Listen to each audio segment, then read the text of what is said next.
Amigos televidentes, buenas noches. El presidente Daniel Noboa adelantó su retorno al país para liderar aspectos del bloque de seguridad y las acciones contra el crimen organizado. Así lo dijo el ministro del Interior explicando el regreso del presidente Noboa desde Panamá. A su salida del Palacio de Carondelet, el ministro del Interior, John Reinberg, descartó una eventual emergencia nacional y explicó el motivo por el que el primer mandatario abandonó el Foro Económico Internacional de América Latina y el Caribe, que se realiza en Panamá, para regresar a Ecuador. No hay una emergencia. El día de hoy convoqué con anticipación a un bloque de seguridad donde era importante que el presidente esté, como lo ha estado en todo, porque él lidera el bloque. El secretario de Estado confirmó que el tema que trajo al presidente al país es de seguridad y tenía que estar enterado de los golpes que se vienen en contra del crimen organizado. Hemos tenido una reunión de casi 2 horas en la cual se le ha presentado los casos y las operaciones que se van a realizar. Según el ministro, las acciones en materia de seguridad que se desplegarán serán de gran importancia para los ecuatorianos y no podían esperar. Además, detalló que estas sesiones se realizan de forma semanal en medio de un escenario donde la seguridad es la principal prioridad del gobierno. Operaciones contra todas aquellas personas que han causado daño a los ecuatorianos. Y daños a los ecuatorianos no solamente es el sicariato, incluidos políticos. Daños ecuatorianos es todos los que han afectado el bienestar del país. El gobierno reiteró que las operaciones que se vienen buscan restablecer el orden y fortalecer la presencia del Estado en zonas priorizadas y garantizar la seguridad de los ecuatorianos. Operaciones de gran impacto, operaciones que son necesarias en función de la seguridad de los ecuatorianos. Además, se refirió al impasse con Colombia, que este país produce 3.200 toneladas de droga y no ha hecho nada para contener la inseguridad. En el momento en que Colombia cumpla su rol que tiene que hacer de asegurar la frontera, esto se termina. Pero no podemos estar en una guerra solos cuando esta frontera nosotros no producimos droga. Iván Casamen, Noticias 7.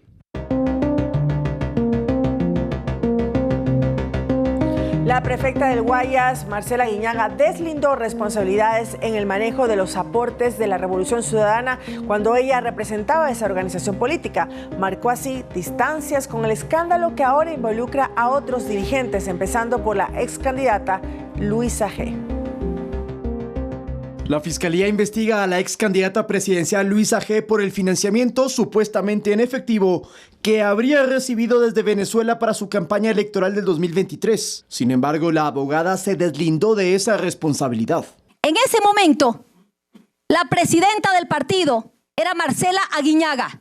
Pero Luisa no solo apuntó contra su ex coidiaria, sino que instó a que sea la prefecta del Guayas a quien se investigue también. Porque correspondía legalmente que tanto los procesos que están en el TCE como este mismo estén vinculados a quien ejercía como presidenta y representante legal de la Revolución Ciudadana en ese momento, que es Marcela Aguiñaga. Pero no.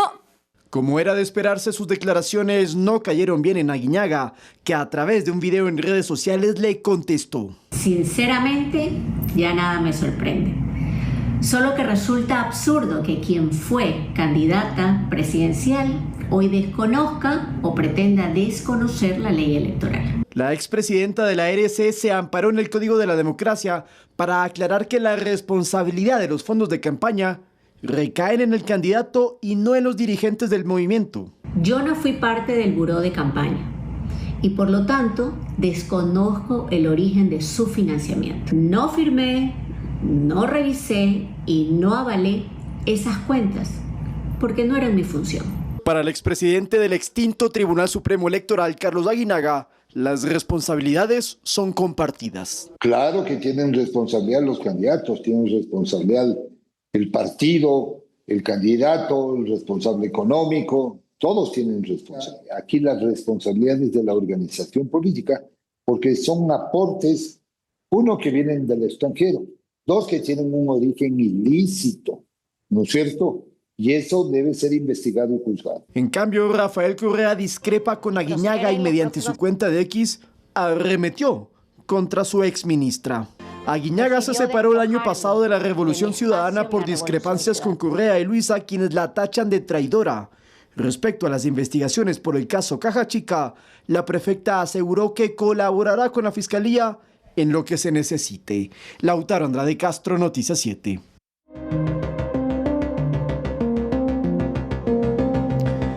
El ex asambleísta de la Revolución Ciudadana, Santiago Dez, sería quien habría aportado a las investigaciones de la Fiscalía que en las pasadas horas allanó el domicilio de varios correístas sospechosos en este proceso.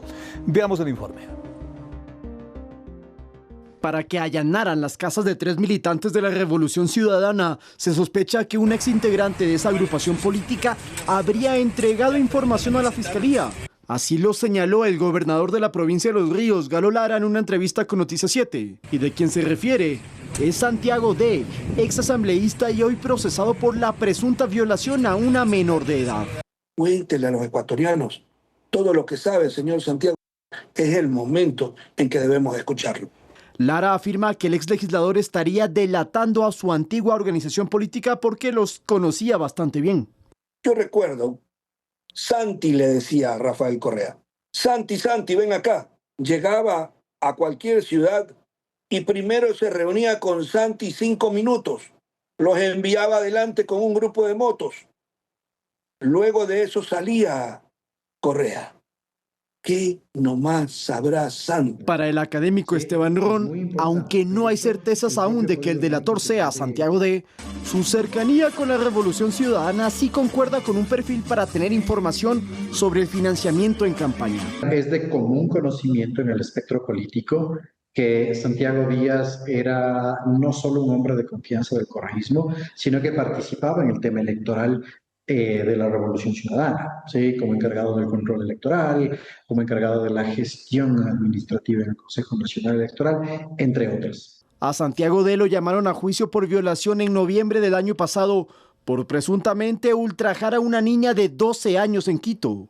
Así que no se descarta que busque una cooperación eficaz para obtener ciertos beneficios.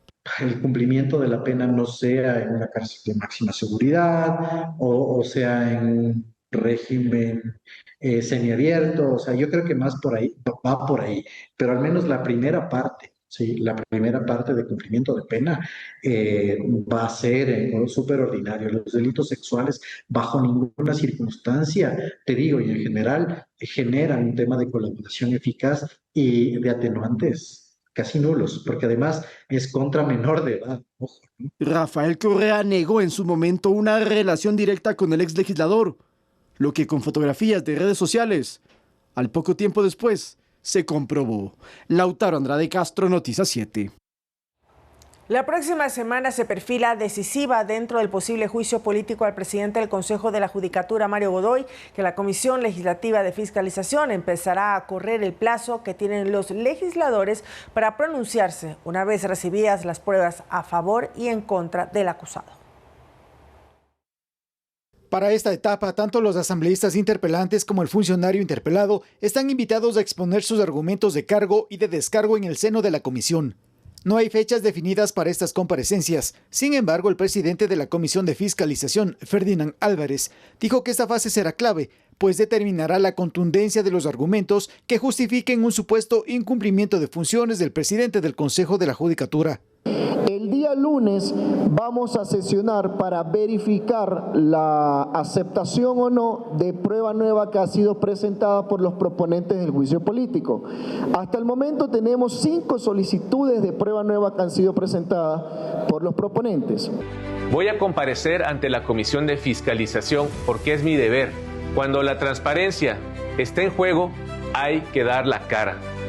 Mi responsabilidad es proteger la institucionalidad, no alimentar un show político. Evacuada esta etapa, entre el 16 al 20 de febrero, la comisión elaborará el informe para determinar si la interpelación se archiva por falta de contundencia en los argumentos de la acusación o pasa al Pleno para que la interpelación siga su trámite con los 151 legisladores. Ahora, recuerden ustedes que se podría solicitar una prórroga en el caso de que se evidencie que exista documentación abundante o depende de los testimonios que se vayan dando durante los 10 días. Eso tendrá que ser evaluado por la comisión. Si el proceso pasa al hemiciclo legislativo, nuevamente los asambleístas interpelantes, como el acusado, expondrán en una larga jornada sus argumentos. Se abrirá el debate y posteriormente se someterá a votación la moción de destitución y censura del funcionario. Para ello, se requieren 101 votos. Javier Ceballos, Noticias 7.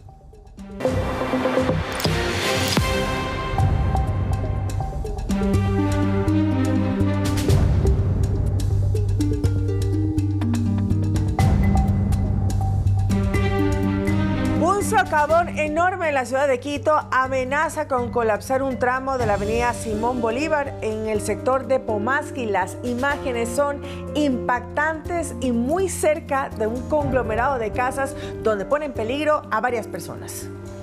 Esto es rumbo a la mitad del mundo. El problema tiene mucho tiempo pendiente y con razón los moradores de este sector se quejan de la indolencia, particularmente de las autoridades municipales. Hace poco tiempo se preveía una intervención prácticamente, pero el tiempo y las aguas, como se dice en Quito, presenta este espectáculo sobrecogedor. Norte de Quito, sector vía a la mitad del mundo. El colapso del suelo avanza de una forma silenciosa hasta la avenida principal, por donde circulan aproximadamente 20.000 vehículos, entre vehículos livianos, camiones, transportes, y podemos observar cómo realmente se está llevando adelante el trabajo también y la impermeabilización, pero se ve un trabajo muy pequeño frente a toda la magnitud de lo que se tiene que realizar para poder tener mucho más control de la zona y que no siga erosionando el río y poniendo en peligro a las casas, a las personas y a todo el sector de esta parte norte de la capital. Lo que cruza este sector es el río Monjas.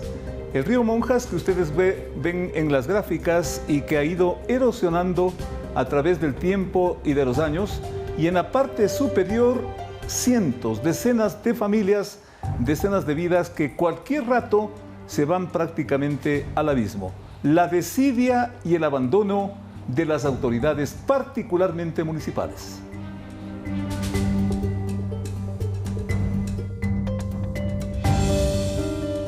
Subsiste la mejoría del base del complejo hidroeléctrico Paute, lo cual garantiza la provisión permanente del servicio.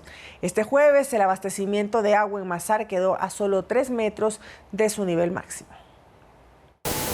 Las lluvias en el austro ecuatoriano de los últimos días han contribuido a generar un alivio en cuanto a las proyecciones de generación eléctrica para el Sistema Nacional Interconectado. La Corporación Eléctrica del Ecuador, CELEC, informó que el embalse de Mazar en el complejo hidroeléctrico Paute llegó este jueves a los 2.149 metros sobre el nivel del mar. Es decir, faltan apenas 3 metros para llegar al nivel máximo de los 2.153. El caudal de Mazar, cantidad de agua que ingresa al embalse en tiempo determinado, se ubica en los 197,9 metros cúbicos por segundo. Estos indicadores, según el Ministerio de Ambiente y Energía, dan señales de una tendencia estable que fortalece de manera significativa el respaldo hidroeléctrico del sistema. Mazar cuenta con una energía almacenada de 609,5 gigavatios hora. Según información de la Empresa Municipal de Saneamiento y Gestión Ambiental de Cuenca, ETAPA, para este jueves los caudales de los ríos Tomebamba y Anuncay, Tarqui y Machángara siguen en condiciones normales. El Tomebamba registra una cantidad de agua de 14.5 metros cúbicos por segundo, el Yanuncay 11.7, Tarqui 4.8 y Machángara 4.5 metros cúbicos por segundo. Javier Ceballos, Noticias 7. Al menos 4 funcionarios cercanos al presidente del Consejo de la Judicatura, Mario Godoy, han renunciado a la institución en medio de cuestionamientos por presuntos actos de corrupción. Las renuncias de los involucrados han sido aceptadas y en algunos casos sus expedientes se han enviado a la Fiscalía. El Consejo de la Judicatura cruza sus momentos más difíciles y a raíz del escándalo judicial que presuntamente envuelve a su presidente Mario Godoy, otros funcionarios de nivel jerárquico superior se han visto involucrados en presuntos casos de corrupción. El primero es el de Henry Gaibor, exdirector provincial de la Judicatura, quien inmediatamente renunció cuando salió a la luz los audios de las supuestas presiones que habría ejercido contra el juez anticorrupción Carlos Serrano para beneficiar al narcotraficante Yezdimir Cerdán. Desde que presentó su dimisión a finales del 2025, no se sabe de su paradero. Henry Gaibor es una persona que tiene que responder sobre sus actuaciones. Como Mario Godoy, yo no he solicitado absolutamente a nadie que vaya a hablar a favor de o en contra de. El segundo caso corresponde a Alex G., director nacional administrativo de la Judicatura, destituido por el Pleno después de conocer que habría solicitado el 14% de un contrato por $232,000 a cambio de adjudicarlo a un proveedor previamente seleccionado. Junto a él también cayó Miguel C., subdirector administrativo, quien habría actuado en el mismo caso. La remoción se produce porque tenemos hechos absolutamente claros y que la institución no puede pasar por alto. Yo sí considero que aquí hay hechos contundentes que hacen presumir que hay una infracción penal y esta se subsume en el delito de concusión. La cuarta baja fue de Roger T., director de asesoría jurídica, que actuaba en el Pleno. Él renunció tras una denuncia de presunta violencia sexual que se habría ejercido en contra de una trabajadora de la misma institución. Roger T. ocupó el cargo por decisión de Mario Godoy, que enfrenta ahora un proceso de juicio político en la Asamblea Nacional. Edison Saavedra, Noticias 7. La canciller Gabriela Sommerfeld y otros ministros permanecen en Panamá representando al Ecuador en la parte culminante del Foro Económico de América Latina y el Caribe. Lo hacen sin el presidente Noboa, quien adelantó su retorno al país. Se informa que la canciller Sommerfeld se reunió con el titular de la OEA mientras sus colegas de Energía e Infraestructura suscribieron documentos con la CAF. De allí se anuncia una ayuda no reembolsable de 2 millones para el sector aeronáutico y 500,000 en cooperación energética. También hay una carta de intención para mejoramiento fitosanitario del cultivo de banano. Los ministros hablan así de sus gestiones. Escuchemos. Esto es sumamente importante porque muchas veces dentro de la Dirección General de Aviación Civil, que es una institución que tiene que ser modernizada, se necesitan insumos técnicos para poder tomar decisiones y esos insumos técnicos no los puede proveer la misma dirección. Y en ese sentido este crédito, con la experiencia de la CAF que lo ha hecho en otros países y que tienen el know-how para ejecutarlo, nos vamos a apoyar para poder tener un brazo técnico que nos diga estructuración de proyectos, de mejoramiento de aeropuertos, mejoramientos de ayuda a la navegación aérea. Nos van a apoyar a algo muy importante, que es apuntalar estudios en el sector eléctrico, y eso para nosotros desde la parte de generación sí nos hace falta, tenemos, pero necesitamos ahondar en más.